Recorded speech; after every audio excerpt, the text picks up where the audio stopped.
हम हमेशा गोल्ड या सिल्वर के पीछे भागते रहते हैं। आज धनतेरस है, आज के दिन भी बहुत खरीदारी होगी। धनतेरस की ढेर सारी शुभकामनाएं हैं आपको। लेकिन क्या गोल्ड या सिल्वर हमें उस तरह का रिटर्न दे पाता है? हम आज देखेंगे कि सपोज अगर पिछले एक दशक में गोल्ड ने और किसी एक पर्टिकुलर स्टॉक ने कितना रिटर्न दिया है। स्टॉक में हम रिलायंस को ले रहे हैं क्योंकि एक ऐसा नाम जो हर कोई जानता हो, और गोल्ड का रेट तो ऑन एन एवरेज हम 2015 से 2024 के बीच में हम उसको कंपेयर करेंगे। 2015 में अगर हम 1 अक्टूबर को बेस मान के चले तो 1 अक्टूबर 2015 को गोल्ड का प्राइस ऑन एन एवरेज 20,000 था। कहीं ज्यादा हो सकता है, कहीं कम हो सकता है, बट ऑन एन एवरेज 20,000 के आसपास था पर 10 ग्राम। सेम टाइम में अगर हम रिलायंस के शेयर को देखेंगे तो उस समय 198 रुपये 64 पैसा के आसपास था। राउंड फिगर आप 200 कर सकते हो, आप प्रिसाइज भी मान सकते हो 198 का।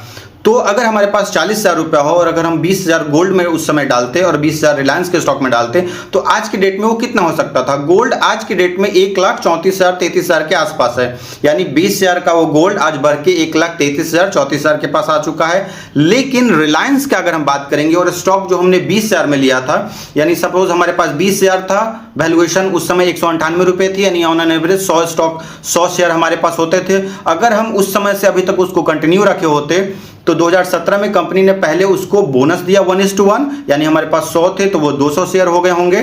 डिविडेंड जो मिल रहा था उसका हम लिस्ट लगा देंगे, आप उसको देख सकते हो डिविडेंड कितना मिला है। और उस बोनस के बाद कंपनी ने उसको स्प्लिट किया और जो हमारे 200 शेयर थे वो वापस से 400 हुए होंगे। और कंपनी ने 2020 में भी एक छोटा सा रिएक्शन किया, स्प्लिट किया था, बट वो उतना रिकमेंडेड नहीं है, इसलिए हमने वो डाटा फेस नहीं किया है। कंपनी ने वापस 2024 में जब उसकी वैल्यूएशन करीब 3,000 के आसपास चली गई थी तो वापस पहले उसने बोनस 1:1 दिया, फिर उसने उसको स्प्लिट 2:1 किया और आज की डेट में उसकी वैल्यूएशन करीब 1,387 रुपये के आसपास बनती है।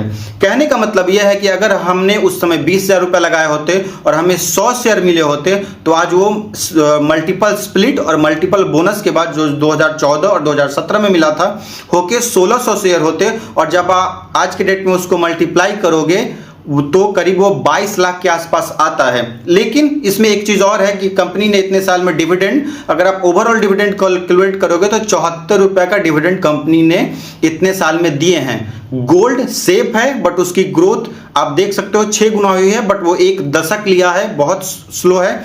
रिलायंस थोड़ा सा रिस्की है, बट एक ऐसी भी कंपनी नहीं है जिसको कोई नहीं जानता हो और वो कोई फ्रॉड या कुछ ऐसी टाइप की कंपनी है, बहुत अच्छी कंपनी है। कहने का मतलब एक है कि अगर आपके पास पैसा है तो आप उसको बेहतर जगह इन्वॉल्व करो, अगर आपके पास अच्छा खासा पैसा है तो आप उसको थोड़ा सेफ, थोड़ा रिस्क के साथ इन्वॉल्व करो। रिलायंस जैसी कंपनी आपको वेल्दी बना सकती है। गोल्ड सेफ है बट एसेट जीवन में रिलायंस दे सकता है।